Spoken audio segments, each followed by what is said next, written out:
మరి ఇంత పెద్ద స్కామ్పై విచారణ జరిపించకుండా కాంగ్రెస్ సర్కార్ ఎందుకు ఉపేక్షిస్తున్నది? దాని వెనుక మతలబ్ ఏమున్నది? బ్లాక్ మెయిలింగ్ సెటిల్మెంట్లేనా లేక ఇంకేమైనా మరి ఉన్నాయా అని చెప్పి అనుమానాలు కూడా ప్రజల్లో తలెత్తుతున్నాయి అధ్యక్ష. మరి భూ ఆక్రమణ నీకు తేల్చడానికి సిబిఐ విచారణ ఇవ్వకుంటే ఎప్పటిలోగా న్యాయ విచారణ పెడతారు, స్పెషల్ ఇన్వెస్టిగేషన్ టీమ్ ఎప్పటి లోపల మరి మీరు అపాయింట్ చేస్తారో మరి తెలియాల్సిన అవసరం ఉంది. మొన్ననే ముఖ్యమంత్రి గారు ఓఆర్ఆర్ అంశం లోపల అప్పటికప్పుడు సిట్టుకి విచారణకు ఇచ్చినట్టుగా దీని మీద ఎందుకని విచారణ జరిపించడం లేదో తెలియాల్సిన అవసరం ఉంది అధ్యక్ష.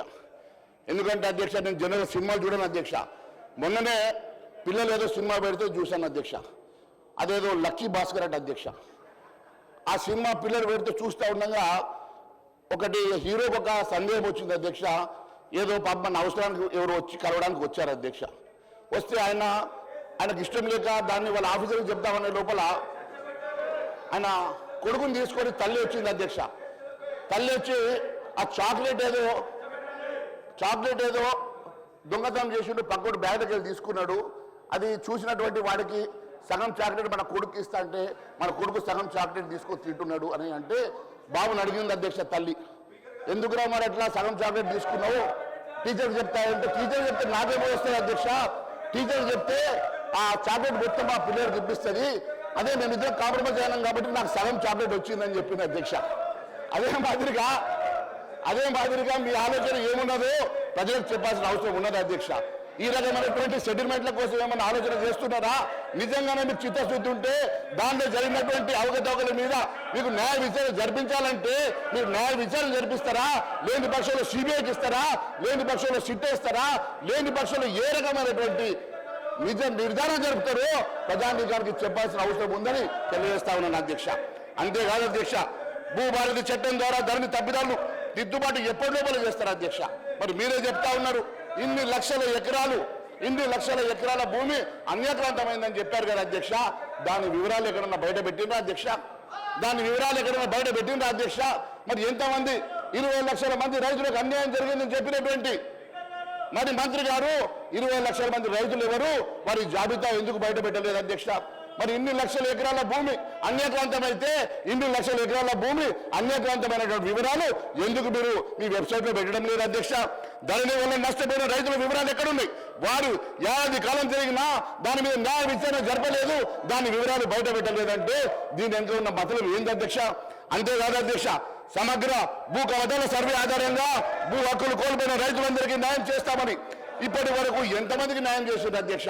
మీరు ఇచ్చినటువంటి మేనిఫెస్టోలో పెట్టినటువంటి అంశాలే కానీ మీరు మరి అనేక సందర్భాల్లో మాట్లాడినటువంటి అంశాలు కానీ ఏవి కూడా మీరు అటెండ్ చేయకుండా కేవలం మీరు ఏ రకంగా పేరు మార్చి మీరు చేస్తున్నటువంటి మతలబ్ ఏంది? దీనివల్ల రైతులకు జరుగుతున్నటువంటి న్యాయం ఏందో తెలియజేయాల్సిన అవసరం ఉంది అధ్యక్ష. ల్యాండ్ కమిషన్, ల్యాండ్ ట్రిబ్యునల్ ఎప్పటిలో ఏర్పాటు చేస్తారో చెప్పడం లేదు. నివేదిక జాబితాలో చేరిన పట్టా భూముల తొలగింపు జరగకపోవడంతో రైతులు నష్టపోతలేరా అధ్యక్ష? అంతేకాదు అధ్యక్ష, నిషేధ జాబితాల్లో ఇప్పటివరకు ఉన్నటువంటి మరి ఎన్ని వేల ఎకరాల భూములు అవన్నిటికీ కూడా మరి ఎప్పటిలో మరి వాటిని సరిచేస్తారు, ఇప్పటివరకు ఎన్ని సరి చేశారో కూడా మీరు చెప్పలేకపోతున్నారు అధ్యక్ష. అంతేకాదు అధ్యక్ష, నిషేధిత జాబితాలో 13 లక్షల ఎకరాలు ఉన్నట్టుగా సమాచారం ఉన్నది కదా అధ్యక్ష. మరి 13 లక్షల ఎకరాలు వాటిలో కొన్నైనా ఇప్పటివరకు తొలగించిండ్రా? కొన్నైనా ఇప్పటి వరకు వాటిని సరిచేసే ప్రయత్నం చేసిరని అడుగుతా ఉన్నాను అధ్యక్ష. ఏడాది కాలంలో రైతులు కాంగ్రెస్ సర్కారు వచ్చినాక వాటన్నిటికీ కూడా న్యాయం జరుగుతుందని ఎంతో ఆశతో ఎదురు చూస్తున్నటువంటి రైతులకు ఇప్పటి వరకు ఎలాంటి కూడా లాభం జరగకపోవడంతో రైతులు ఆందోళనలో ఉన్నారు అధ్యక్ష. ధరణి అక్రమాల ద్వారా బీఆర్ఎస్ నేతలు దోచుకున్న సొమ్ము ఎందుకని కక్కించడం లేదు అధ్యక్ష?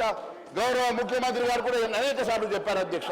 నేను ఒకటి అడుగుతా ఉన్నాను, ధరణి పోటీ తీసుకొచ్చినటువంటి కేసీఆర్ అనే కుటుంబ సభ్యులు బీఆర్ఎస్ లీడర్లు పేదల భూములు వారి పేర్ల మీద రాయించుకున్నారని, దాంతో 20 లక్షల మంది ఆసాములు నష్టపోయినారని, కేసీఆర్ దోచుకున్న సొమ్మును కక్కిస్తామని, ఆ సొమ్ముతోని 6 గ్యారెంటీ స్కీములు అమలు చేస్తామని రాహుల్ గాంధీ గారు ఎన్నికల ప్రచారంలో 23 నవంబర్ 17 వరంగల్ ఖమ్మం జిల్లాలో జరిగిన ఎన్నికల ప్రచార సభలో మాట్లాడిన మాట వాస్తవం కాదా అధ్యక్ష? ఇది రాహుల్ గాంధీ గారు మాట్లాడిన మాట చెప్తా ఉన్నా. డెఫినెట్ గా చెప్తాం. రాహుల్ గాంధీ గారు మాట్లాడారు, రాహుల్ గాంధీ గారు మాట్లాడిన మాట చెప్తా ఉన్నా. దాన్ని మీరు మీ స్థానంలో ఉండి మాట్లాడండి. మీ స్థానంలో ఉండి మాట్లాడండి. హరీష్ రావు గారు మీకు మాట్లాడాలంటే మీరు మాట్లాడండి. నేను ధరణి పోర్టల్లో కేసీఆర్ అన్న కుటుంబ సభ్యులు, బీఆర్ఎస్ లీడర్లు పేదల భూములు వారి పేర్ల మీద రాయించుకున్నారని, దాని ద్వారా దాదాపు 20 లక్షల మంది ఆసాములు నష్టపోయినారని, కేసీఆర్ దోచుకున్న సొమ్మును తక్కిస్తామని, ఆ సొమ్ముతోటి 6 గ్యారంటీల స్కీములను అమలు చేస్తామని రాహుల్ గాంధీ గారు ఎన్నికల ప్రచారంలో 2023 డిసెంబర్ 17న వరంగల్, ఖమ్మం జిల్లాలో జరిగిన ఎన్నికల ప్రచార సభలో మాట్లాడారు కదా.